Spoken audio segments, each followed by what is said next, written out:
Hi, everyone. Welcome back. I am so proud to introduce you today to a friend of mine and CEO, boss babe, etc., Susie Plascencia, who is the CEO and founder of Mota Glass and Latinas in Cannabis. So yes, today's episode is about marijuana. Yay! Which, by the way, I've never done in my life. Well, that's what we're doing today, guys. Now, just Today, we're doing taste tests. Oh my gosh. So hi, Susie. Hey, thanks for having me. Thanks for being your friend. Okay, so I invited you. You know about the podcast, and I've been so impressed. First, obviously, your age, you're a woman of color, blah, blah, blah, all the stuff that's obvious. But what you've done exceptionally well is gone out on your own, created business in an industry that is not very female friendly or dominant. So we're going to talk about that. But first, tell me 3 adjectives that describe you. 3 adjectives that describe me. I would say I'm someone who is very active. Okay. And I think that active is very, there are ways that you can be active, physically, but I think you can also be active in different ways because you can actually be an activist, right? Right. And there's actual different ways that you can be a creative, and I think that has so many different kind of multifaceted areas, so I really feel comfortable there. Mm-hmm. I feel like I'm also very driven. Okay. I feel like I'm very driven in a lot of ways, and both professionally and I think in different areas as well. And I would say that I'm very I'm strong, but I think everything is kind of in an active way, because it has to do with that strength is what leads to a lot of entrepreneurship as well. So yeah. Okay, perfect. Tell us about you. Where did you grow up? Who was the little girl Susie?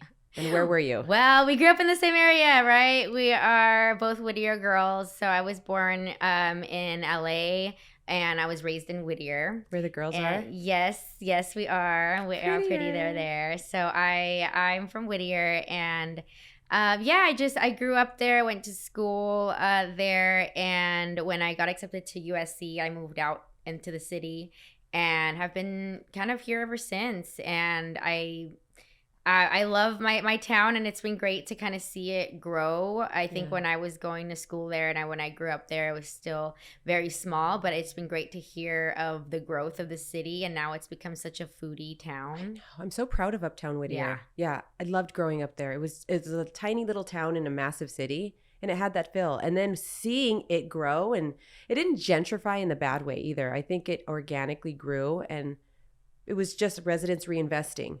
And people noticing it. And so it was a really nice organic growth. And apparently it's doing really well. We should go eat. We should go eat. The food is what has so really, I think, surprised me, because I didn't really consider, not a dig on Whittier. I love Whittier, but I didn't see it as so much of a culinary type of place. Only because usually big cities tend to take that. Right. And so I'm thinking, okay, Whittier is not going to be known for that. And so to see it on the blogs the way that I have, and to see so many chefs and small businesses kind of growing and thriving because people are driving to Whittier to try that new restaurant. Yeah. It's a moment of pride. And then it's also kind of feel like a part of me is rooting for them, go for it, because I have seen so many small businesses shut their doors that are from Whittier. Yeah. Or that I grew up going to that store and now it's no longer there. Yeah, and it hurts, For sure, it hurts. So that was a plug for Whittier. You're welcome. We love you. Okay, so grew up in Whittier. Anything from your upbringing or childhood, growing up, were you I'm gonna own my own business, I know what I'm gonna do, maybe not specifically, but did you always know no one tells me what to do? No, because I really didn't have a lot of confidence growing up. And a lot of that is my mom wasn't in my life for a period of time during some of the very transformative years. And I feel like that really affected my self-esteem, and it affected really feeling like I knew myself. I didn't know myself. And so that manifested in not really knowing what to pursue professionally. I knew what my talents were. I knew that I was a communicator. I knew that I was a writer, but not having that self-confidence affected my ability to believe in what I could achieve professionally. And so I was lost for a good period. Really? Yeah. Growing up was like, people would ask me, what do you want to do when you grow up? And I'm like, I don't know, because there's this idea of what I want in terms of my skill set and money, of course, right? Yeah. I want to be financially stable, but like, that's not the answer people were looking for when they're asking, like, Right. what do you want to be? And I'm like, I don't know, financially secure. I want to be, you know, and it was tough to figure out like, what is the role that I want? But I knew that I had something in me that was a natural leader. I knew that I had a talent in like an eye for what works. And I didn't realize that was marketing until I was like in school and did it. But also my father is in the medical profession, and that really affected me because early on, we used to go to the swap meets, and we used to go. And while my dad was a medical professional, he was always a huge advocate for plant medicine. And so while he was in medicine, we would be at the swap meets, you know, selling pomadas and selling herbs and like talking about the natural products and that sort of thing. So it was always something that from the early age, like selling was something that came natural to me. It didn't seem transactional. It seemed community driven. Yeah. I was talking to other Latinos, talking about like their ailments and what they were dealing with and matching them with the product that worked for them. Like, and it was very personal. It was very community driven, like I mentioned, but we ended up, you know, having a side business where me and my dad got really close. And unbeknownst to me, I became a sales professional and a marketing professional at the age of like 10 years old. Oh my gosh. What an experience in education. I mean, school does not teach you that. That's beautiful. And then not only are you getting the education, but you're understanding and seeing firsthand the holistic approach to health, right? You don't just get prescribed, a prescription drug, one size fits all. Yeah. Wrong. It's about hormone balance. It's about chemicals. It's about vitamin balance, mineral balance, all that stuff, right? And also culture as well, because as Latinos, we can have this prescribed medicine, but remember there was a craze during like the 90s of like the noni.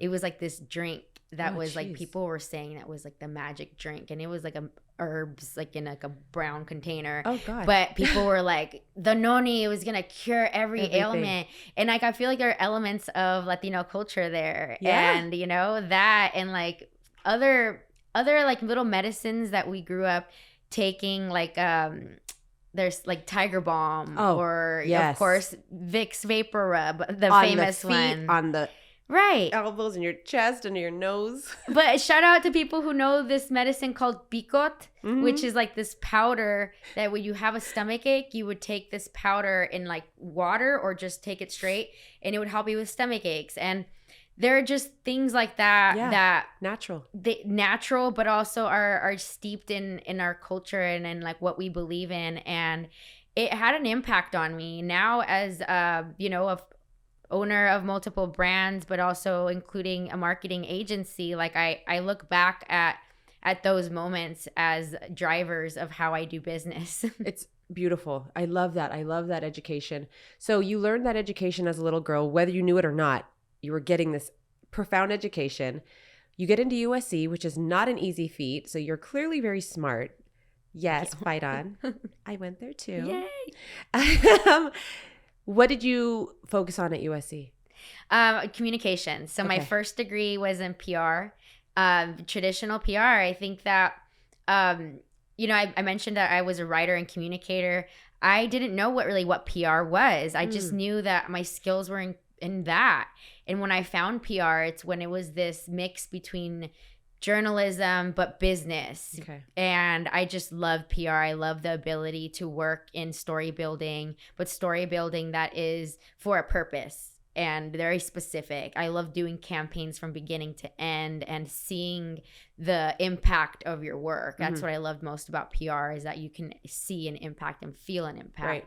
And then shortly after I graduated with PR, I started working in the very traditional PR industry at agencies, the most corporate world. Really? And I really felt that that's what I wanted at the time. I thought that's what you do, right? You go to school and then you get a professional career, and that's how you're happy. And I realized that I got into that world and I was unhappy. And I was like, what is going on? I must be like a sangrona. I must not be like I'm just complaining for no reason. This is what people want. You should be lucky and grateful. I should be lucky and grateful. And I would wake up every morning and like get to work and do the drive, drink the brown liquid from, you know, and it's like I got into this like role that I realized that I didn't like because I wasn't fulfilled in it. Right. But I was trying to convince myself that I was wrong in thinking that. Of course. Because that's not what society tells Absolutely. you, right? You get your degree, you do your thing. Check the boxes and be happy and be quiet, you little machine. Yeah. Like, don't speak up and don't be ungrateful. Right. But PR is one of those industries that you make magic happen outside of the 9 to 5. We would sometimes as publicists go to events and there's a deal that happens or connection that happens, and it may be 10 p.m. on a Thursday. Totally. And how am I making more moves outside doing connection building on my own, but I'm confined to this desk from 9 to 5? Nope. That's not this industry and that's not how I work, but I was going against my own instincts. So I started taking some consultant gigs, and then ultimately the agency that I was working for, they closed down. And rough times, you know, and they closed down. So you got laid off? So we all did. However, the clients also got laid off. Because they were like, they dropped everybody.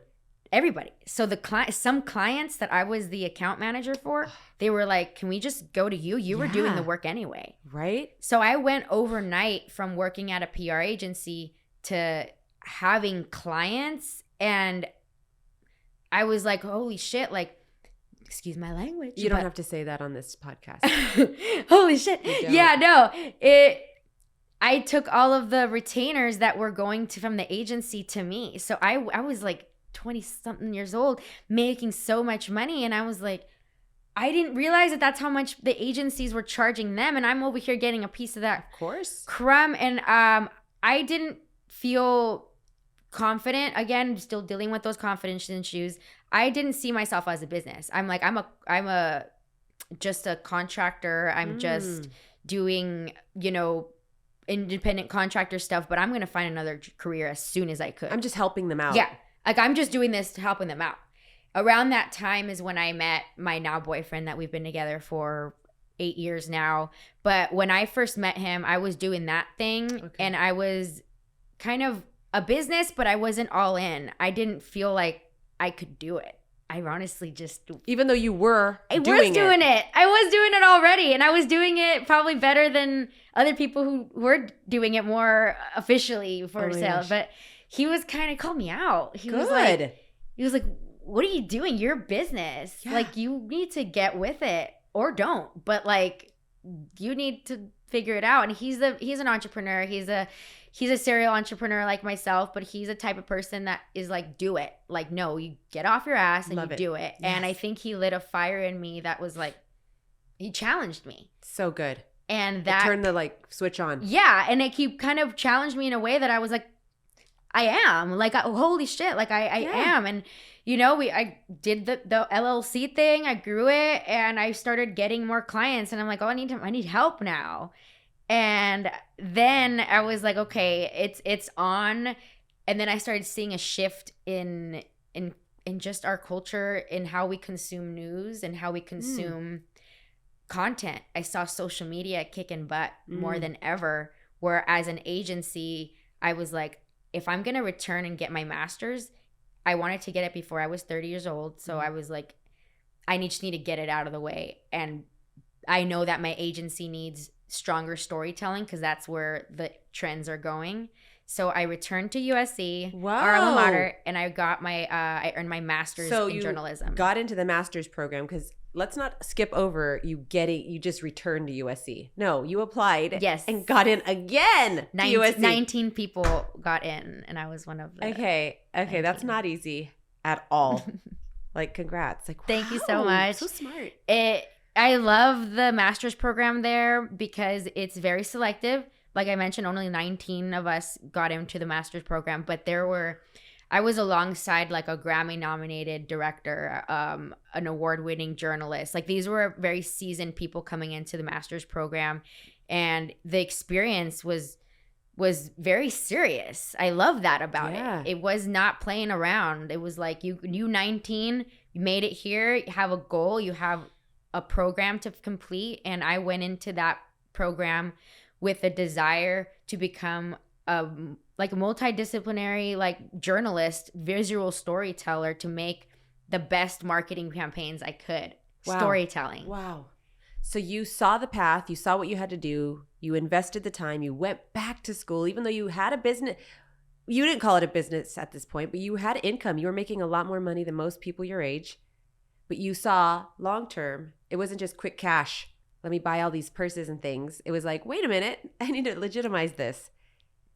And I need to take it to the next level because at that point I was legitimate, quote unquote. I had clients, but I wanted to take it to the next level. I knew part of being a business owner is adapting to your changing environments. Yes. You have to adapt. If you don't adapt, you die, right? You're a dinosaur at that point. So as a business owner, I saw that storytelling and more dynamic storytelling was necessary for all businesses who attempt to sell online. Yeah. So I'm like, that's where I need to really dominate storytelling and be able to do that so well and be able to attract and storytell to the niches and be able to really community build for the brands.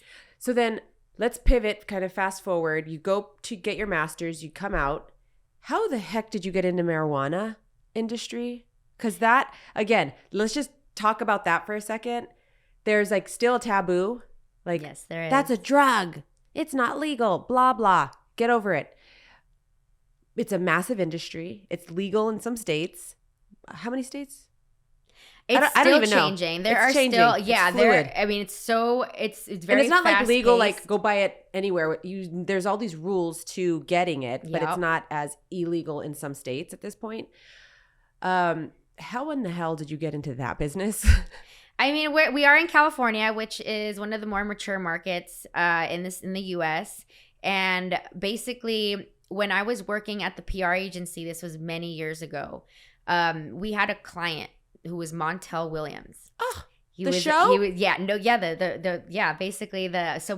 he was very open about his cannabis use because he was an advocate for veterans using cannabis. Okay. And in general, he was an advocate for it. So as his PR team, we often had to work alongside him with PR work for cannabis. So that was my first kind of foray on doing cannabis marketing and PR, is working with Montel Williams, doing very professional medical cannabis coverage with regard to veterans and access and that sort of thing. Mm-hmm.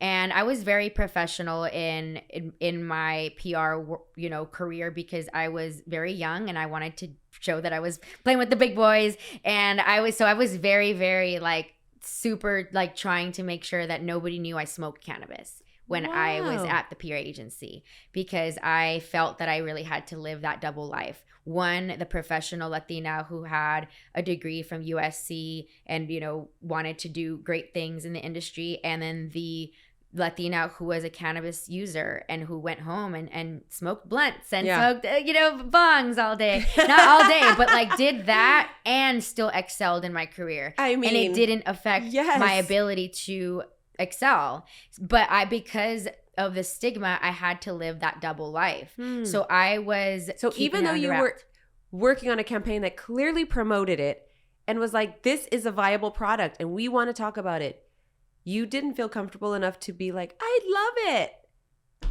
I didn't want my colleagues, my bosses, to think less of me, to think that I'm not worth that promotion because I smoke cannabis, and then them to question my work. Interesting. And no, I didn't want that. So I hid it until we had a situation where Montel had forgotten his like recommendation, because back in the day you needed to have recommendation, a paperwork to go into dispensary.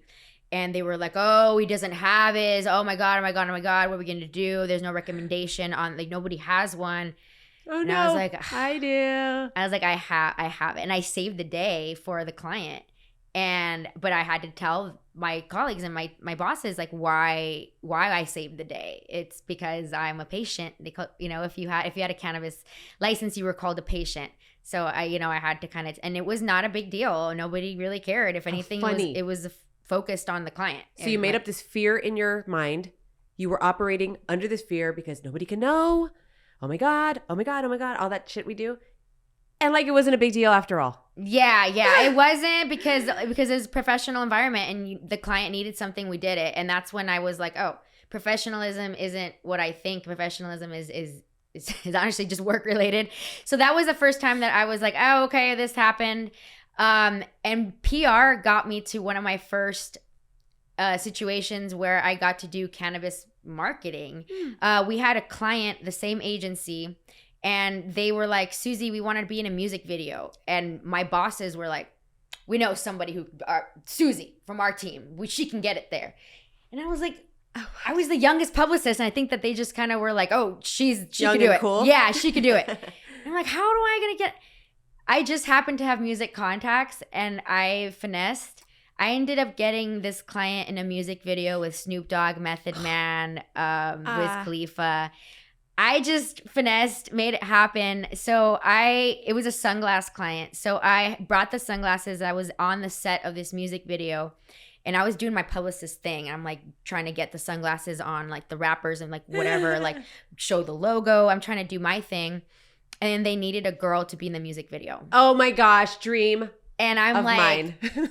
I'm like, again, the fear. I was like, I can't do this. I'm at work. Like, I can't. Nobody will take me seriously. I can't be seen being in the music video, and then like what it's gonna happen in my career. Like, I don't want to do that. And then they were like, okay, sure, we're not gonna force you. And then I was like, fine. So yeah, I did it.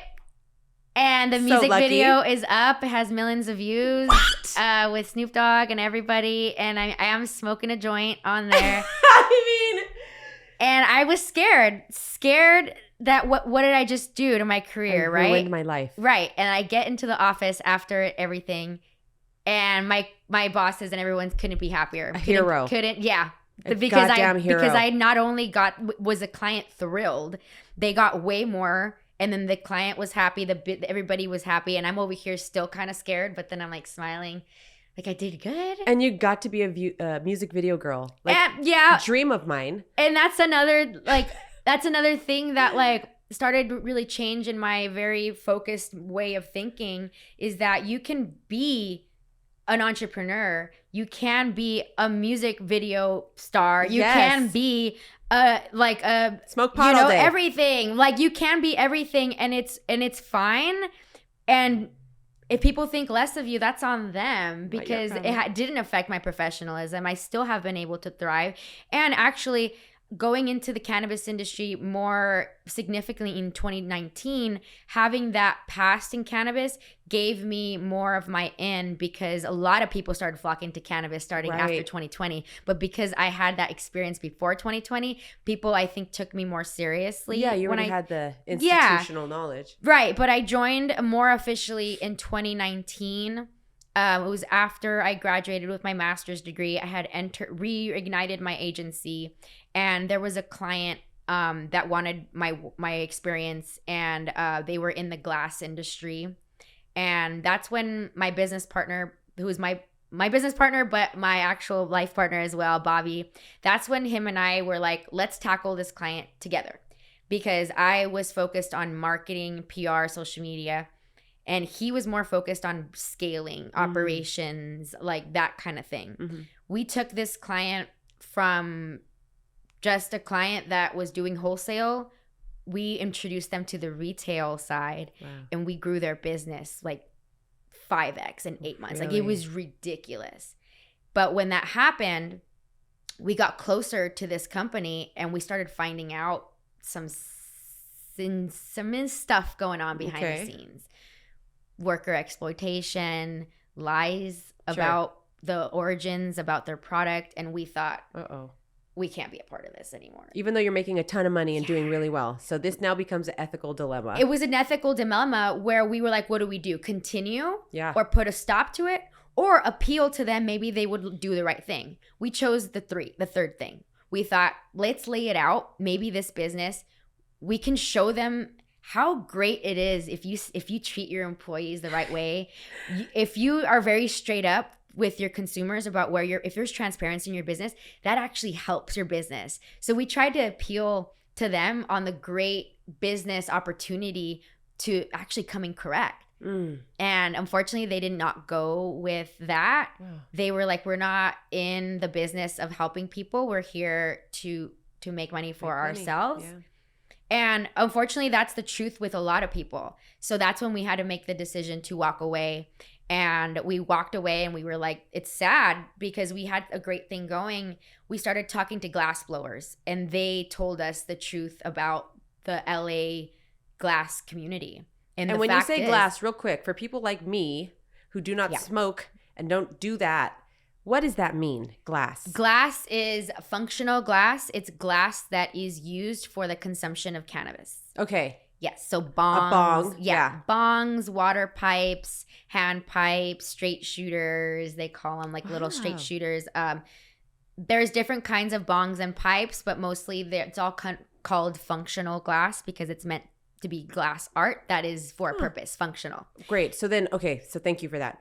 So now you start getting involved with the glass makers, like the ones that are actually manufacturing them. Yeah. So because we're Spanish speakers, my business partner and I, and they're Spanish speakers, they felt comfortable telling us a lot more than they tell other people. Yep. They told us about the worker exploitation that exists in the Los Angeles glass scene and that no one's doing anything about it because nobody cares. And and also a lot of the workers who are getting exploited, sometimes they may be undocumented. Sometimes they may feel like they don't have an opportunity to stand up for themselves. Sure. So then they end up taking whatever they get. Mm-hmm. So what they used to charge for glass, they now have to charge less and less and less because they're competing with imports from other countries. Right. They some smoke shops in the US, what they'll do is they'll import from out of the country.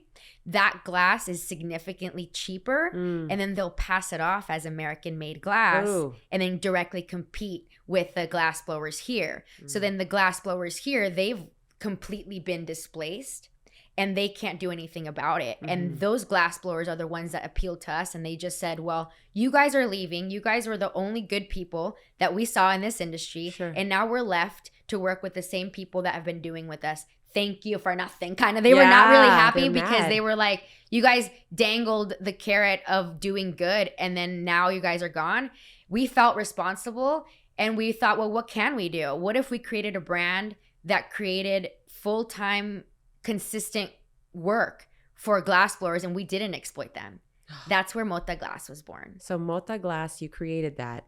Yeah. What does Mota mean for the non-Spanish speakers? Mota, it's a slang term that means, literal translation, speck of dust, but it's a slang term that is often used for marijuana, for cannabis. So it's a slang term that's been used for decades. People used it a lot to just say, I'm gonna smoke mota, and it gathered a lot of stigma with the word because a lot of the times, with the war on drugs specifically, that happened in the early 20th century. Harry Anslinger, which was the main politician behind this movement, really tried to demonize the plant and put it on the Latino community, put it on Mexicans specifically.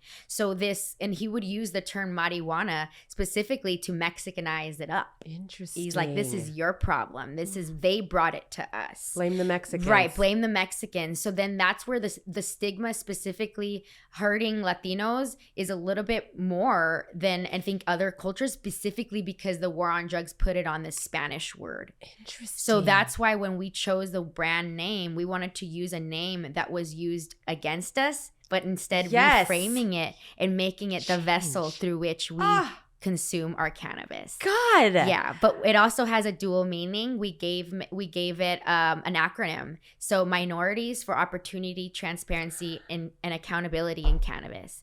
Because we want it to stand for something. We are minorities in this industry. As Latinos, we're the ones smoking it, but oftentimes we're not the ones that are owning the companies. At all. We are minorities when it comes to ownership. So we wanted to call attention to that. We're also looking for opportunity in everything that we do. And we're asking for transparency and accountability with those that sell to us. So it's a brand that has so much meaning. But I think it really speaks to the kind of brand building that I do as an entrepreneur. And cannabis is the kind of industry that demands it, because there are still people in prison for this plant. Absolutely. At the same time, where there are businesses who profit from this plant. It's terrible. When that dynamic exists, there is no escaping social justice. You have to answer to it. So your answer to it was, well, F it. We're going to change the narrative. We will actually create a business using a name that's been used to try to demonize and vilify us. We're going to turn it around. So you've created this business. And then tell me about Latinas in Cannabis. Yeah. What? So that kind of happened around the same time when I started really doing that serious social media work. Part of doing social media work is understanding the community you're serving. So when we started really understanding this Latino community in cannabis, this functional glass, this people that are being exploited and used, we've uncovered a community of Latinas who existed in this industry who have not been recognized, haven't been included in the conversation. Some of the Latina chingonas in LA are responsible for the growth of the industry, but are never in the press. So I thought, how can we find these Latinas and connect them? Also, as a former journalist myself, I know that sometimes when we are looking to write stories, we're looking for the people to interview to make these stories come to life. We are sometimes, as journalists, not given the proper pay, therefore the time to be able to do proper research. Right. So then we end up picking the same people to interview because they've already been vetted, right? So like I can just keep enough of that. I created the Instagram channel to vet Latinas and to serve them up to those journalists that need to tell those stories so that we can get included. I also saw that so many Latinas had small businesses in this industry, cannabis industry, but they didn't know how, they didn't have the budget on how to be able to properly promote it, or they didn't know how to properly promote using social media. So I created this Instagram channel. And I'm just going to find Latinas and share their work. Share it. And it was called Latinas in Cannabis. Yeah. And I just wanted to find Latinas and connect us. But then it took a life on its own because Latinas started seeing representation. They started asking for things. They're like, we want events. Well, we want this. We want that. And I'm like feeding the machine right now. We started a speaker series called Gana Jefa. Gana Jefa? Gana Jefa is a speaker series by Latinas in Cannabis where I identify some Latina mover and shakers, and we have a speaker series. Women come and learn from them. Across the country. We want to make it across the world. And in 2021, I founded International Latinas in Cannabis Day. Oh my gosh. It's a holiday, September 30th. Mark your calendars. We celebrated it for the first time 2021, and it turned into a movement in the cannabis industry. On this day, Latinas in Cannabis share a photo of themselves and they talk about what it means to smoke cannabis for them and what it means to be in the industry. And it's a moment to celebrate yourself. It's a moment to celebrate other Latinas, but also support Latinas in this industry. That was 2021. 2022, bigger movement. We got press now, in-person events now. We started doing events at Latina-owned dispensaries throughout the state. So 2023, it's posed to be the largest International Latinas in Cannabis Day to date. And we're taking it international. Gana Jefa series can absolutely be an international conference. And I have my eyes set on a summit. I want to do a yearly summit for Latinas in Cannabis. That's just this one day a year, maybe multiple days a year, that brings this community together and hopefully is able to raise funds, because there's so many small businesses that need guidance and need small business funding. Okay. I mean, how old are you? I'm 33. Okay. So, not that that matters because everyone's at a different place in their life, but it kind of does matter. It's a big deal.